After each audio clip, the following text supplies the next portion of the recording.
missed it. Good morning, everyone. Whoa, my mic's not in the right spot. Good morning, everyone. Hope you're all doing well. Welcome to MandoLessons Live. That was a spicy little version of Woodchopper's Breakdown, the tune of the week. We're going to play it together at the end of the hour. Hope you're all having a great weekend so far. My name's Baron Collins Hill. If this is your first time here, thanks for joining us. Let me know in the chat if this is your first time here, or maybe you've just got a mandolin. I love hearing what everybody's up to. The way these work is it's pretty much just an hour of Q&A. I got to end maybe a little bit early today to run off and do an errand, but great to see you all. And who do we got in the chat today? We got Lindsay and William, Jim, Denise, Lewis, Jane, Alan, Robert, Tim, Sheldon, J2, Uncle Bobby, Kim and Charles, James. Good to see ya. Some pine resin. Too early for pine resin.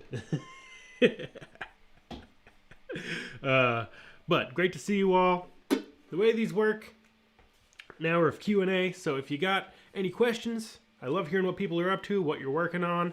No question is too simple, no question too advanced. It's all fair game. I'm also happy to take requests as long as it's a traditional fiddle tune that isn't under copyright. Kind of my main thing is traditional fiddle tunes, so if there's something you'd like to hear, I'm happy to oblige, especially if I can remember how it goes, which is not always the case. A little confused by Lewis says, is it just me or the star of the show missing? I don't know. Who's the star of the show?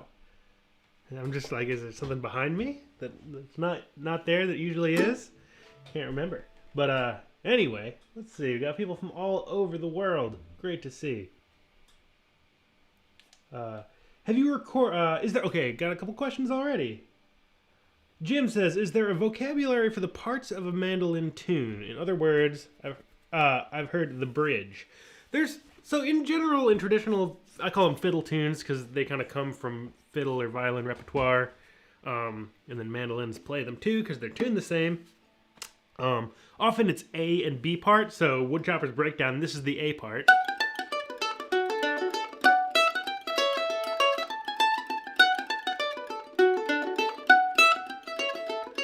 And then we'll do that again, and then the B part, so that would be A, another A, and then B.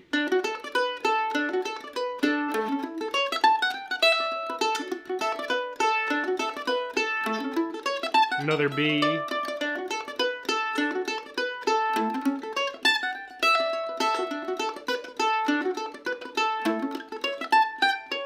And then back to the A.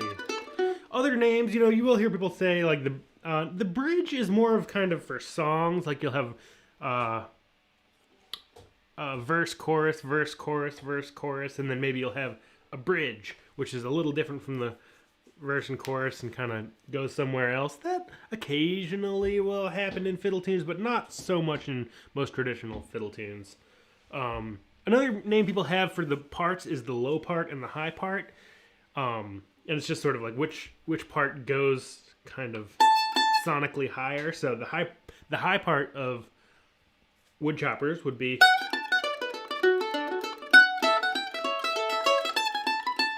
and then the low part would be,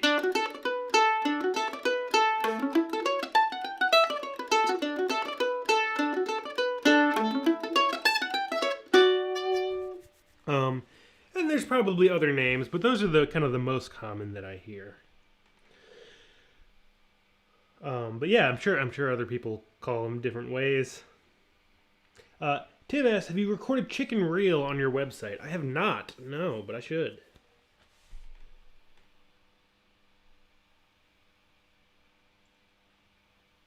Oh yeah, Victoria Day for all the Canadians. Happy Victoria Day indeed.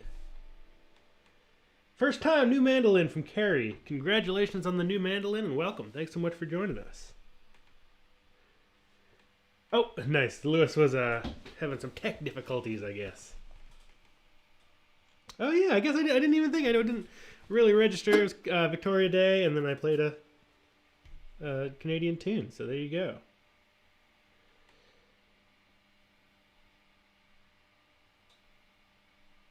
Awesome. Julia from Germany, great to have you here. Peter right here in Oregon.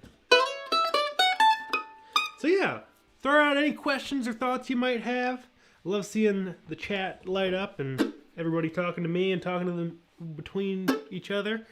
And I'll play some tunes and have a good time. So I'll maybe play another tune here, let some things roll through. Oh, I just got just a little bit of housekeeping. I'll look up the dates, but I am teaching at Maine Fiddle Camp. Coming up in June. It's online, so you can't beat the commute. It is June 18th to 20th, that weekend. I'm going to be teaching mandolin. It's going to be a great time. You can find out all the information at mainfiddlecamp.com or mainfiddlecamp.org. They both work.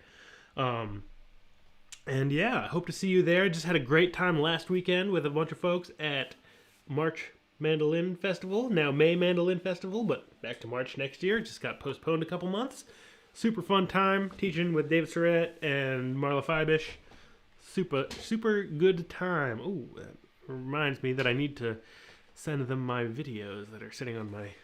I recorded the classes that I taught, and I need to send those to David, so I'll try to remember to do that. Sorry, David.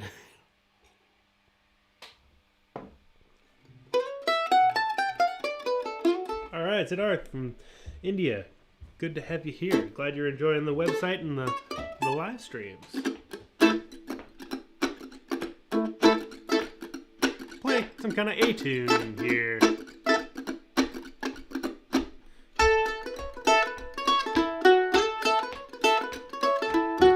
Grub Springs.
Grub Springs, kind of a groovy version. It's nice to play that a little slow. It's kind of usually a rockin' high energy old time tune. Lewis asks, is Glenn teaching as well? I think he might be in and out. It's running a little different. I think I'm maybe the only like full-time mandolin teacher, but I'm pretty sure Glenn will be in and out, maybe doing some workshops, and I hope he'll stop into the mandolin class if he's not teaching. I'm a little unsure on all the details right now, but I'm sure Glenn will be around in one form or another.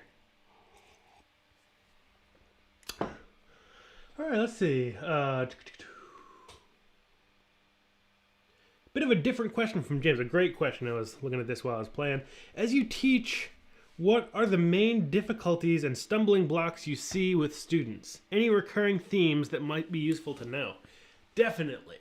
I think it's everybody's. I think this isn't just kind of like create stereotypes of students, but it's something that I often see.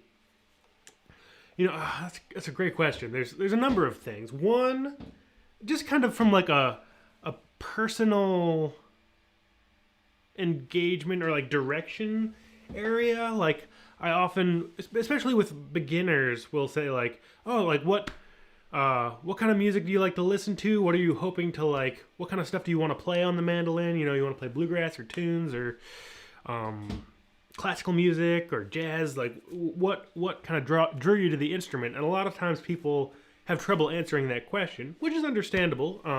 It definitely takes a certain amount of like thought and introspection to figure out like, why am I playing this instrument? Like, what do I want to be able to do on it? And asking yourself those questions can be really helpful. Even if you want to say like, oh, I really want to play jazz and fiddle tunes and classical. I want to do it all. That's cool. But it can, maybe it's rare that somebody actually like wants to be able to do everything kind of equally. So figuring out, I think, often if I say like, oh, what kind of music do you like to listen to? What do you want to do? And people are just like, I don't really know. And that's not something that I can necessarily help them with, except ask them to kind of answer that question for themselves. So that's something that I like to see when somebody has like a real reason and focus and kind of direction they want to go with their playing. Another thing maybe is just like spending time with the instrument and kind of getting into a practice habit. I'm not a big practicer myself, but I do spend a lot of time with the instrument. I don't spend a lot of time like, okay, I got to work on my B flat scale. And I'm not very good at playing in B flat or B, or like, I play a lot. I don't spend a lot of time with scales at all, and the scales that I do know are usually like G, D, and A, the keys that I generally play in. So, I don't care like kind of what you're practicing or what you're playing, as long as you are kind of playing and putting in time with the instrument. I'm most excited if students are just like figuring out what they're having fun doing on the instrument and just doing that and doing it and doing it. A lot of times I'll like teach a tune and students will go home and practice it and play it once through and be like, okay, I played the tune. What I'd really like to see is like, can you play it through 10 times in a way that feels good, so you're not making major mistakes every single time and kind of repeating bad habits, and also by kind of putting in that time of playing it 10 times through, can you figure out a way to like make it interesting for yourself by working on different aspects of groove and timing and variations that kind of keep it interesting for you, versus just playing the skeleton of the tune once and being like, okay, I've practiced my tune. Figure out what it is. Maybe it's not tunes for you. That's totally fine. But figure out what it is that makes you want to keep playing and keep playing and keep playing. That's I think a common thing that I see. Maybe it just is like one more thing, just because this is a big question I could probably go on for a long time about. I like to see people experiment, as, especially I feel, as much as, there's this whole thing of like, oh, if you start young, you're in a better spot to do such and such and you'll be a better musician or whatever. To some extent, there's some truth in that, but also, you can start any time and become a very accomplished musician. I've taught rank beginner mandolin players who are like, picked up a mandolin at like 85. And that's totally great. And they're going to like, they got better. It's not like you hit a point where like, you're not going to get better if you, or you're not going to be able to have as much fun. It's not at all how it works. But That said, I think there is some natural tendency as we get older to become a little less experimental in the way that we approach new skills and new tasks and like ways of doing things. Myself, totally included. So, I think I feel fortunate that I got into mandolin as like like 13-year-old or something, 12, somewhere in there. And I didn't really think I was practicing. I was just like kind of muscling my way through a tune with a million bad habits and being like, oh, I got the tune, all right. And then just playing like Turkey in the Straw over and over and over for like a year and not knowing any other tunes and like knowing G, C, and D chords and not knowing any other chords and being kind of self-taught, but just like being excited about what I was excited about, not really thinking like, oh, I need to do this or I need to have these particular skills, just kind of totally following my own interests. And if we can figure out how to do that as adults, that's, I think, also really beneficial. So all these three things kind of tie together, but figuring out a way to just engage with the instrument in a fun way, I think, is maybe like the biggest thing. Don't be afraid to like try things. A lot of adults, myself included, kind of maybe just mostly speaking from personal experience, I'm comfortable being expressive on a mandolin, but you give me a task I'm not experienced at, and I'm very kind of reluctant to try things. But whenever I'm teaching people, I'm always like, yeah, play harder, like hit random strings, try to bend them, kind of push what you think you're supposed to be able to do on the instrument, and that can be really helpful. And then the second half, Alan says atmospherically silent. I think maybe Lewis needed to, reloaded, yeah. It seems like maybe YouTube is having a little trouble. If this isn't going to be helpful, but I guess people will get it from the chat. If YouTube is acting up and I don't sound good, or I don't sound at all, or you can't see me, reload the stream. It seems like something's going on. And the second half of James' question, what do you take away from teaching, and how does that help you grow as a player? I feel like I've learned most of what I know and most of how I approach the instrument from teaching, just because, I started teaching pretty much, like, when I went to college, I had my first real, like, student where I would, show them what to do, and it was just a friend of mine, and she would say, like, oh, like, what are you doing there? And I had no idea, you're like, how are you doing that? And I said, well, I don't know. And I would like look at things that I had sort of taken into muscle memory and like didn't think about at all, whether it's technique or particular music ideas or what I'm doing. Just pretty much from teaching, people ask you like, hey, what are you doing there? Or you have to figure out a way to most succinctly communicate an idea.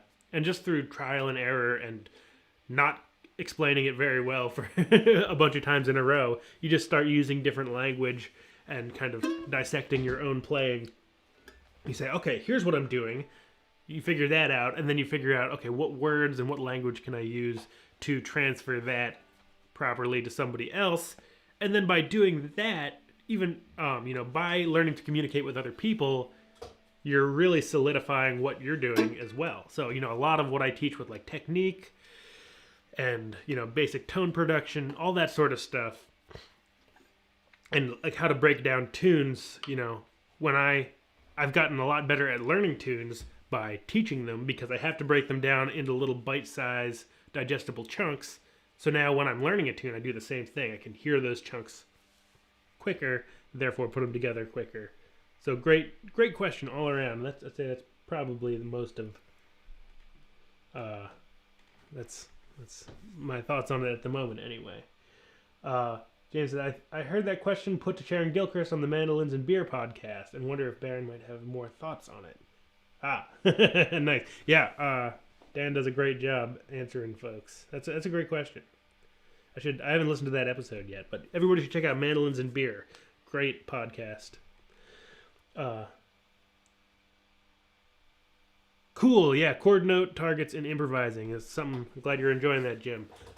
Something I've been working on in the improvisation series. Yeah, I mean, that's something right now. That's a great example, that improvisation series. Like, I've wanted to do that forever. And it's just such a wide open subject.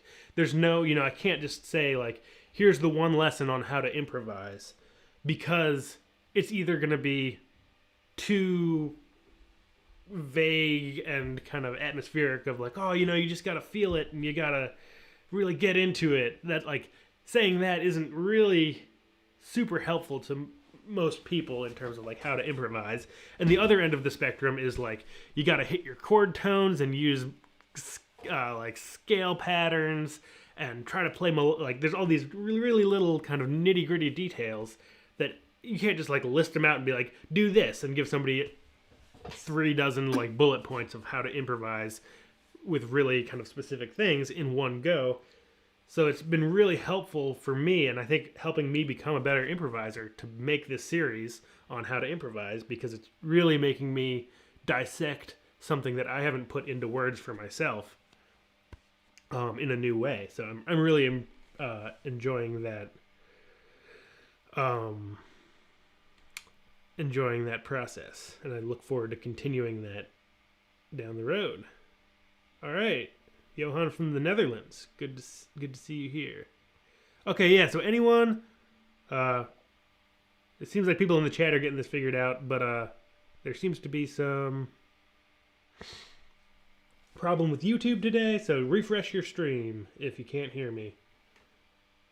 All right. Oh, let's see. Hey, Art of Reed, good to have you here. Lewis says, I started working on the L&N Railroad in '78 and was looking for something small enough to carry on the train. Voila, the mandolin. Do you know L&N Rag yet? Because that's one of my favorite tunes. Nope.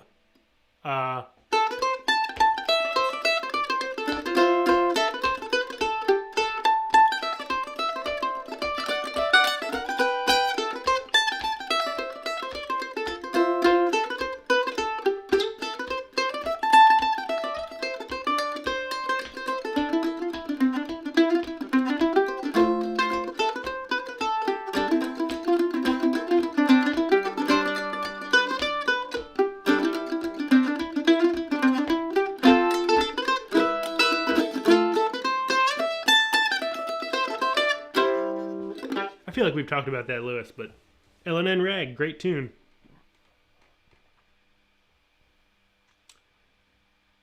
Oh, totally. Denise says, my daily practice changes with mood or current interest, so maybe the child is still in me. It's definitely still in all of us. It's just a matter of figuring out how to find it. Got stuck on one of your strumming patterns until I figured out a mnemonic to describe it. Hump a Diddy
Alright, let's see.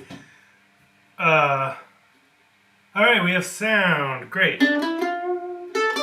I think, I got one camera anyway. Oh, here, hang on a second.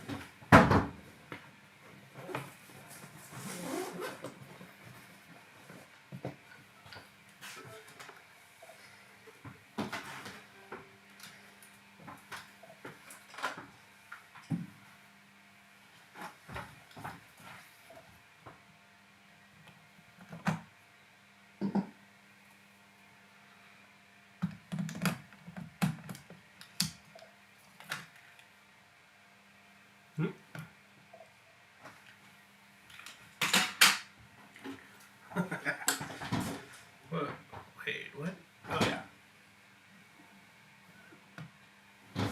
Alright. Well, that's different anyway.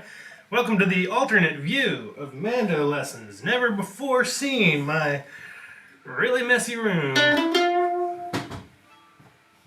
see here. Tip it up a little. Zoom it in a little. How's that? Yeah, it's better than nothing.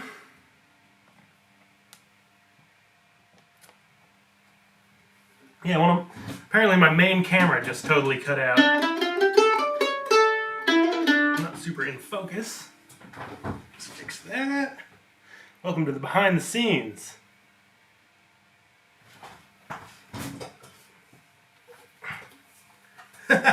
Alright. Sorry about that. Yeah, my main camera just totally... That should back out. There we go. My main camera totally just stopped working. But it sounds like you can hear me now. And we're back. Yeah, you're backstage. I wonder if I wonder if YouTube is having a rough morning. Maybe they were up a little late last night. Yeah, you get to see all sorts of stuff you probably didn't see before. Well, maybe not that much, but you can see a couple things. Yeah, I got that. It's actually not my Strat, it's my housemate's Strat that they found at a yard sale and just snuck into my room.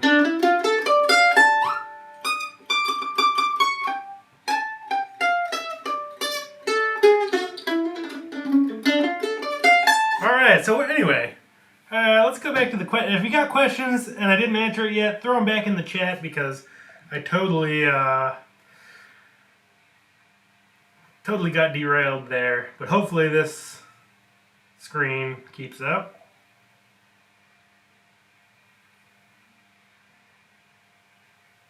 Yeah, train is good for rhythm. I definitely think kind of that train.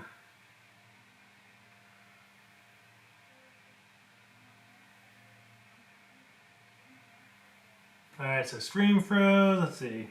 Did I miss anything in here? Alan says, started playing at 50 and wanted to learn as much as possible. Found learning similarities across other stringed instruments. Just got a dobro. Very cool. Similarities and differences.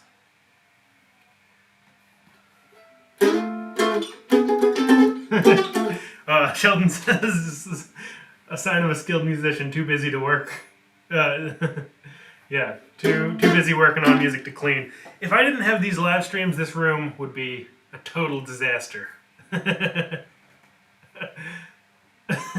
only have two Stratocaster. Well, I only have one Stratocaster, and then somebody snuck that other one into my room. So that's not my fault, right? Yeah, I'm exempt.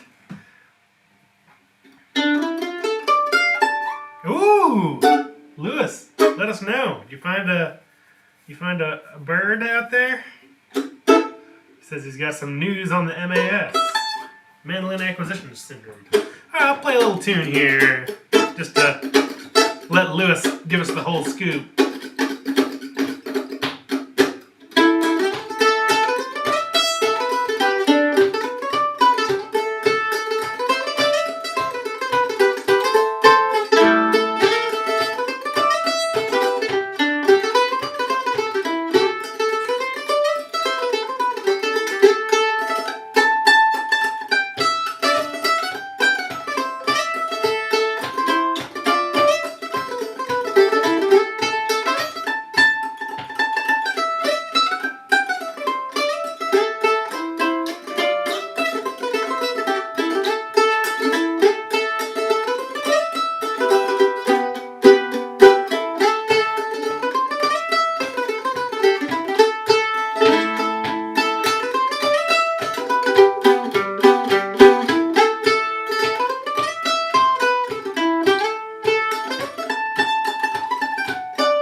You're killing us, Lewis.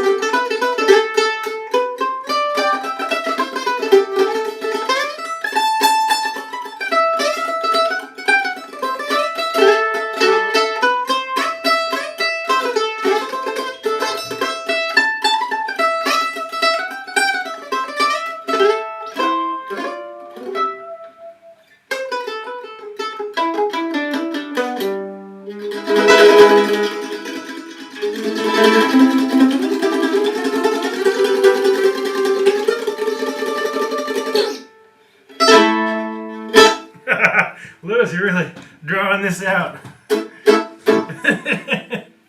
Alright, well, there's a little bit of a cold, frosty morning. Not what's going on here. It's a nice day in Oregon. We can always pretend. I need to move this camera off the floor before I kick it. Had to do a quick little lens swap and reconfiguration. Well, this is fun. It's interesting to see this angle of the room. So, if you've got questions, throw them in. Okay, I see one. But yeah, keep the questions coming. Ricky says, I'm a beginner intermediate player who's working on improvisation. I saw a video on YouTube showing a couplet.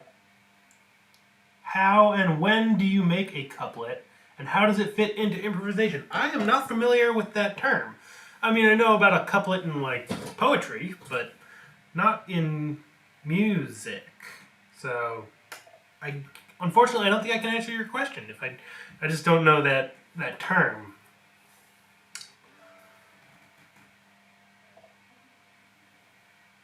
Lewis got one of each. Yep, that must be it. Let's see.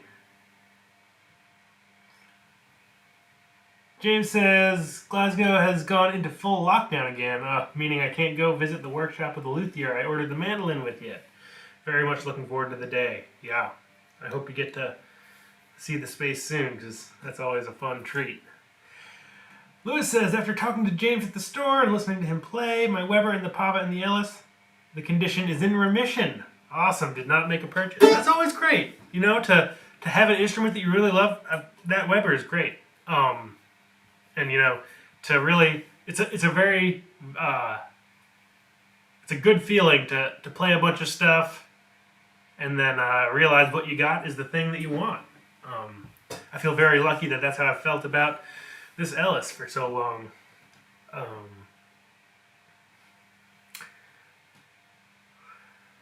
Kim says, I've been playing 4 months now and have followed your beginner series. Can you recommend 3 or 4 tunes from your list to help me with fingering and picking? Great question. Let me just look at my website.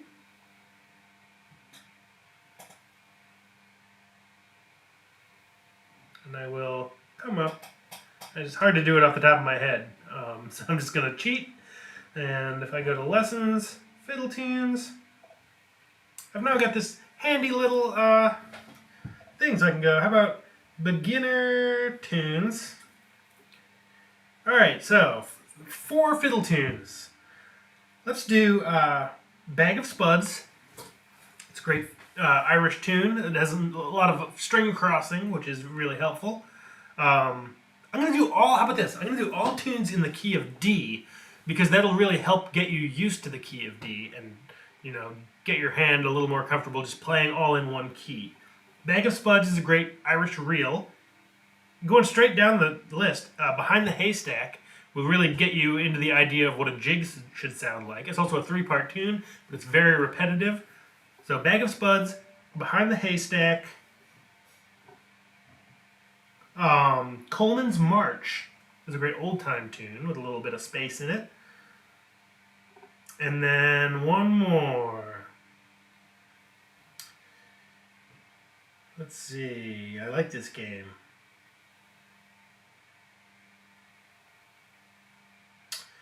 What's one more? So, yeah. What did I say? Bag of Spuds, Behind the Haystack, Coleman's March, and one more in the key of D. How about La Bastrang?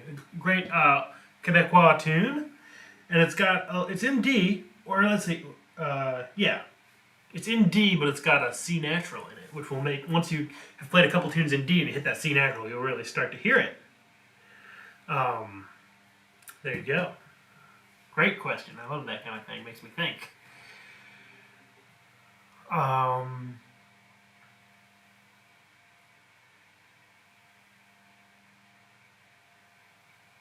Hey, Ashley, good to have you here. Thanks for joining us.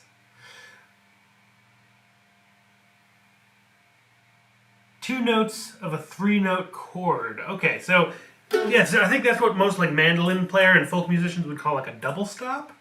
So if you're playing, so if you need a, oh yeah, I can't switch. I was trying to switch angles. That's not gonna work though. So like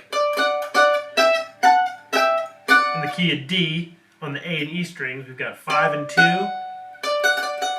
and then maybe 7 and 3, 9 and 5.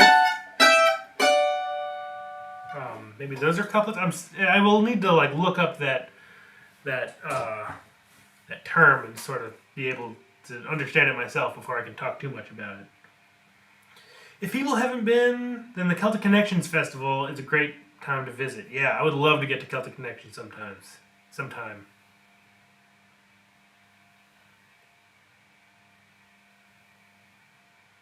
Awesome. So the Weber is something from the 40s. I just saw that Weber is pausing mandolin production for the year, or for a year. It's like the main thing, the main article on Mandolin Cafe right now. Apparently, they're focusing on guitars for the year, which is interesting. I don't have much more to say about that. If you're interested in learning more, Mandolin Cafe is like the main story right now. Yeah, the Kentucky's, you know, that 505 Denise has is amazing. Kenneth's got a 256. Those are, what Kentucky is doing is really incredible. All right, Helkai? I apologize, I don't know how to say your name, but says, I finally found a mandolin, a playable mandolin, and looking forward to learning the instrument. What are the keys that are most favored by the instrument and which aren't? It really depends on the kind of music you want to play. I play a lot of old-time American music, and Irish music, and Quebecois music, and some Swedish music. a little bit of Scottish music. And the main keys that you find in those genres are G major, D major, A major, maybe E minor and an A minor. I would say those are a good place to start. And, you know, within those 5 keys, there's more tunes than you could ever learn in a lifetime.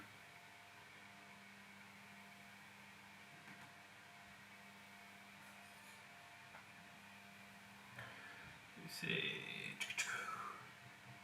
Yeah, and C also is another common key. Not so much in Irish music, but you have some C tunes in old-time music.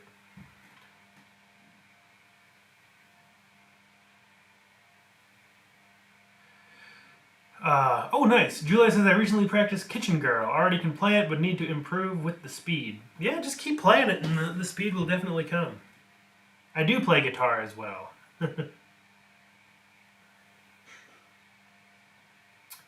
Nice. So Bruce's son is running Weber. I think I heard that somewhere.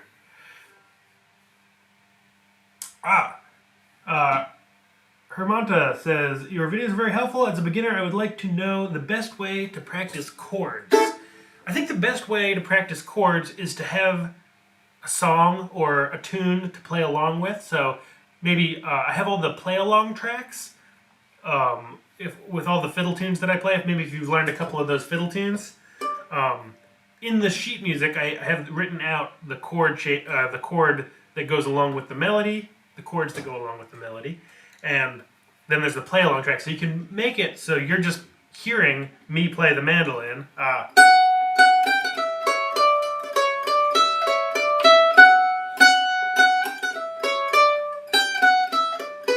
And with that, you can practice your chords.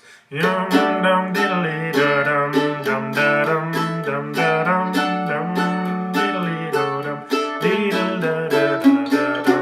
play along with a recording. You know, the chords is tricky because it's less. It doesn't make as much sense just to practice chords in like with silence going on around you to just say, I'm going to practice chords. That's not as engaging to our brains, and it doesn't lock in. You know, you're not playing with anything, which is what chords are. They're accompaniment. They're meant to be played with either a song or a voice or a tune and an instrument. So playing along with records, play along with your favorite records, play along with some of the melody-only play-along jams that I have on my website. I think those should help you. Edward, good to have you here. Life got in the way. Yeah, you'll notice the new angle. One of my cameras just stopped working midstream, so welcome to the new angle for the next 10 minutes. There's some tunes in F major as well. There's a couple, mostly in, again, old-time music. There's some really nice F tunes. I'll play one of my favorite F tunes. It's called Acorn Stomp. I forgot about it for many years, but here it is. I recently remembered it like a month ago. I was like, oh yeah, I haven't played this tune in forever. I gotta get it.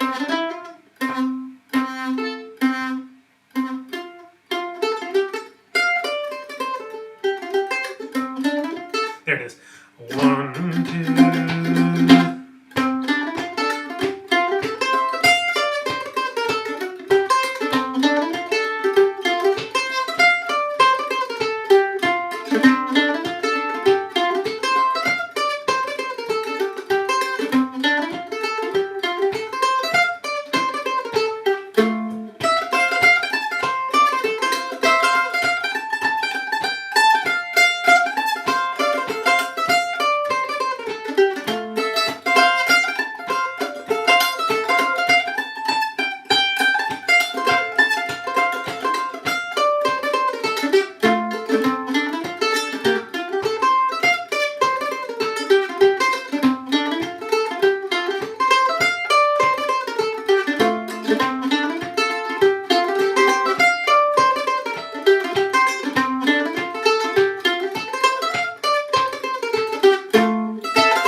Stomp, a great name for a tune.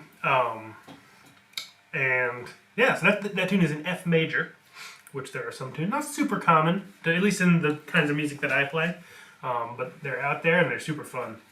Awesome. Kenneth says the Bluegrass Circle he's a member of is starting up again tomorrow. That's very exciting.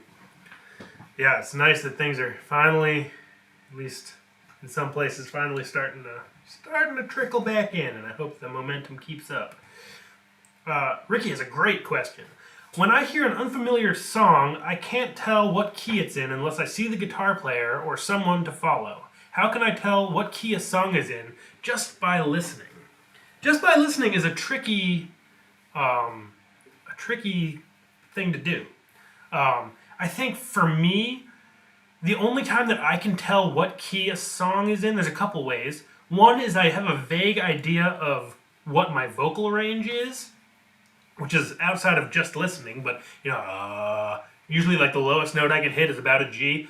That was a little sharp there. So if I kind of do that and then kind of mess around, maybe it's in D. I can kind of guess that way using my known range of my voice. So learning what the lowest note you can sing is can be really helpful. Also, with a lot of fiddle tunes, I just hit open strings. Like if a tune's going along,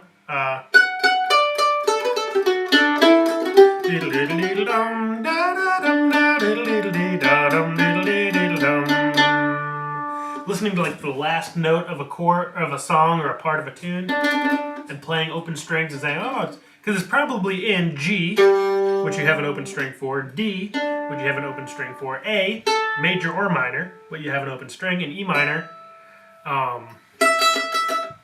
So open strings can be your friend. In terms of purely just listening, the only way that I can do that is by knowing the instrument that's playing it. So if it's like a mandolin or a fiddle, I can sometimes notice like an open string or a particular sound of an interval. But if it was, I can't do that with a piano because I don't listen to enough piano to really understand the intricate insides of kind of what pianos sound like. So because I play mandolin and listen to a lot of fiddle, I can hear particular intervals and the way open strings ring and be like, okay, they're hitting that open string and it's the third of the chord. Like I'm identifying the open E string and it's the third of the chord of the like tonic of the tune, so it sounds like it's in C. And that can be a way to do it. But most people need some sort of physical attachment to the instrument. Unless you have perfect pitch, which I do not. Alright, so let's get ready to play a little bit of Woodchopper's Breakdown. Classic tune in the key of D. Kind of notey, but if you haven't played it before, is... See what you can kind of pull out of it. Let's jump right into it here. Oh,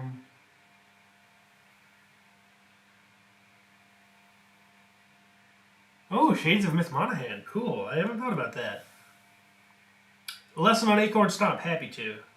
I love mandolin as an accompaniment to singer. It's cool. Like guitar is lush and deep and cool and standard, but mandolin, big fan of mandolin to accompany voice.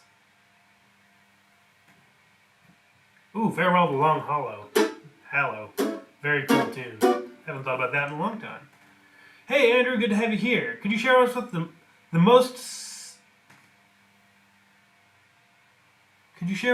most song you've learned? Most recent song I've learned? Maybe most recent tune I've learned. That's a good question, if you meant recent. Probably that relearning that Acorn Stomp that I just played.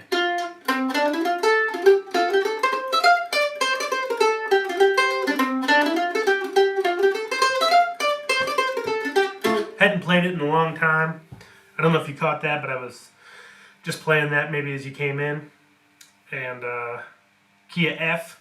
I totally needed to like relearn it.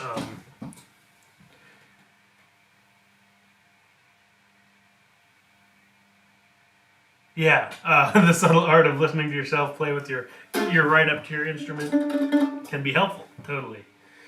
Okay, let's play a little Acorn Stomp. Sorry, I don't have the, not Acorn Stomp, Woodchopper's Breakdown. Maybe they're chopping down oak trees for the Acorn Stomp. And then, yeah. I don't have the close-up view today because of the camera malfunction, but... So just, if you know this tune, great time to get it more under your fingers. If you don't know the tune, see if you can just pick up a note here and there, or strum some chords along with it. If you've been playing it for a long time and you're ready, see if you can add in some double stops or some melodic variation, things like that. Here we go. One, and if you don't know it at all, it is available on my website to learn later. 1, 2, 3, 4.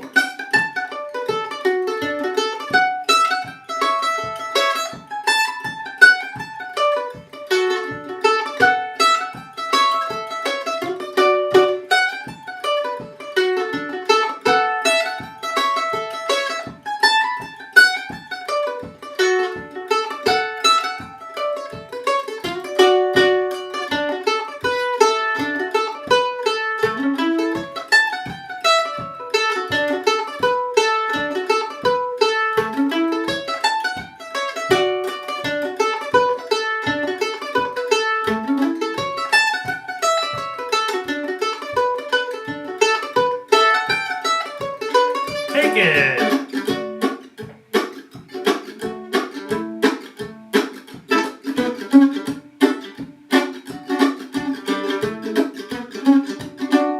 A2.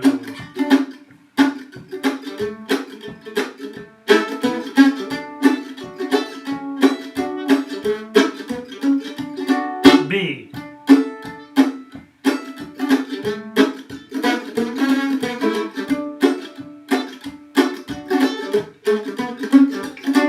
B2.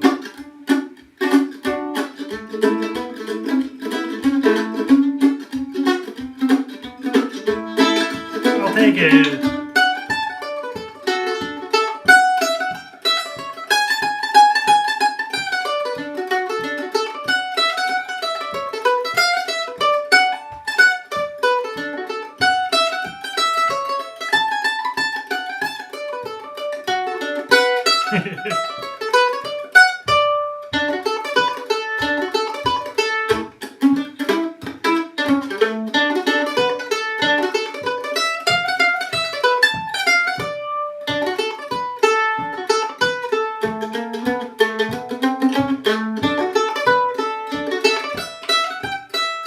Go for it!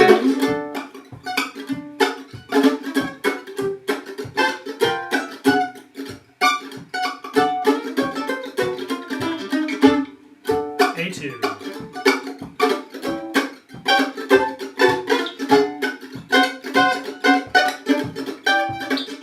B.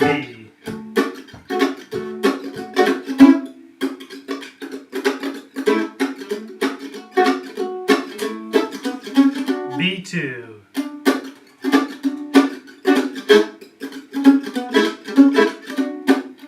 So I'll play it together.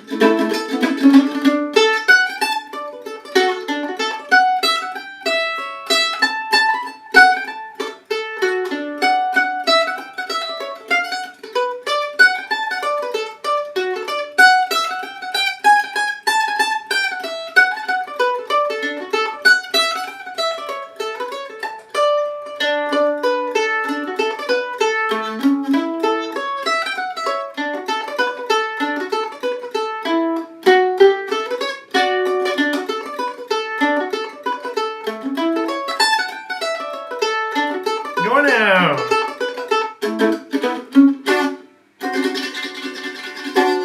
Alright, a little Woodchopper's Breakdown.